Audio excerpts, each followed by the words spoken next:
welcome back, everyone. Here to make us a luscious, silky smooth roasted almond panna cotta. Please welcome back the executive pastry chef and partner at Test Restaurant, our good friend Sally Camacho Mueller. Welcome back, Sally. Joining Cam at the counter for this beautiful Valentine's Day delight is Paigey and Larissa. You guys dig in. This is really yummy. So for everybody out there who may not know what panna cotta is, could you please explain? Yes, it literally translates to cooked cream. You know, us in the pastry world, we also call it an eggless custard. And it's very simple. It's, you know, it's cream, some dairy, maybe some milk.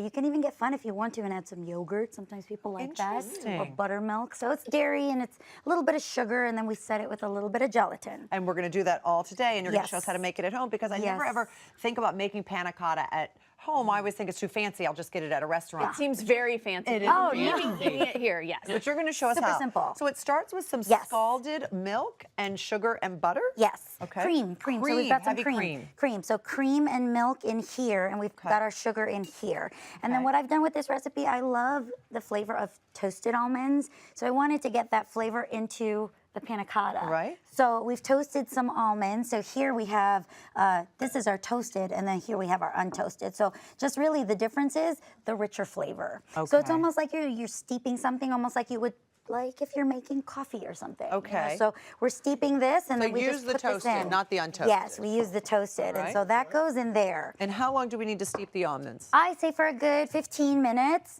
You know, you could go 20 if you like, but 15 minutes is great too. And so you just want to get it nice and all those oils melding together and all that stuff. And you still want it on a high heat?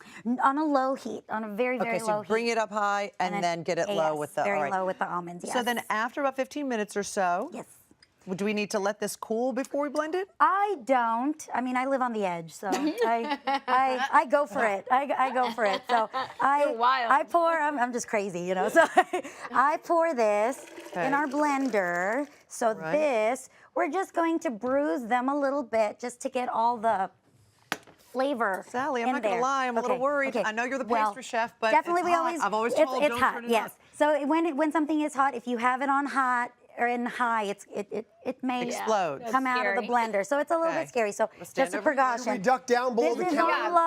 This is on low. Hopefully.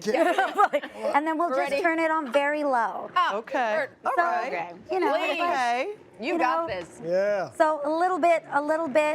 I'm just bruising them really just to get more of that flavor out. So you still want them to have, you still want it to be chunky? A little bit of chunks, because we're actually going to strain it out. This is really just getting all those oils and all more flavor in there. So that's really it. Okay, that was easy enough. Not too bad. What does not too bad. bruising mean in that form? Well, I guess, it's really just breaking up the almonds more just to get more flavor, really. Yeah.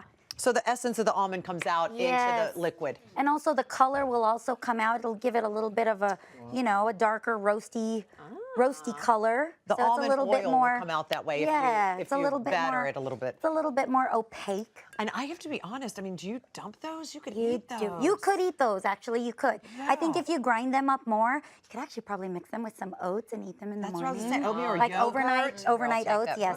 So we have now strained it, and now we have to add the setting ingredient. Yes, so we have gelatin. We use gelatin, powdered gelatin, actually. So one thing with powdered gelatin is you want to make sure that we call it bloom. So if it's in a powder form, you need cold water, and you sprinkle it over the cold water so that it helps to open up the gelatin.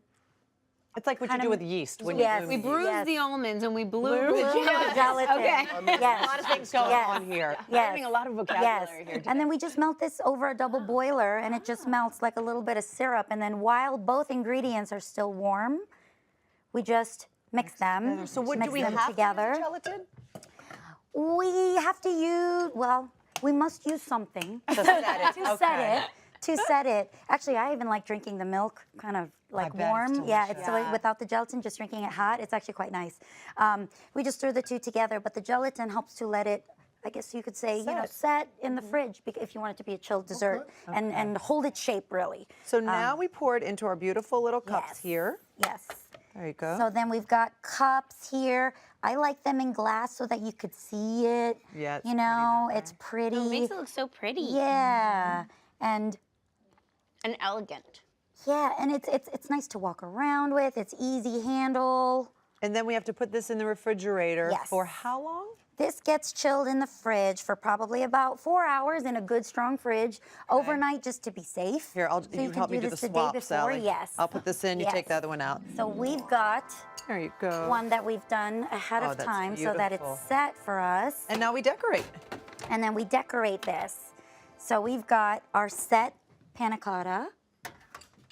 And our beautiful citrus supremes. Yes. Is that So blood orange? It's blood orange, yes. That's what So they're so good. It's citrus season right now, so it's beautiful. Just use really what's in season. I love citrus. I love grapefruit, oranges. I mean, growing up, I ate oranges all the time, so you know it's an easy fruit. And you also serve it with this beautiful, So good. This is so good.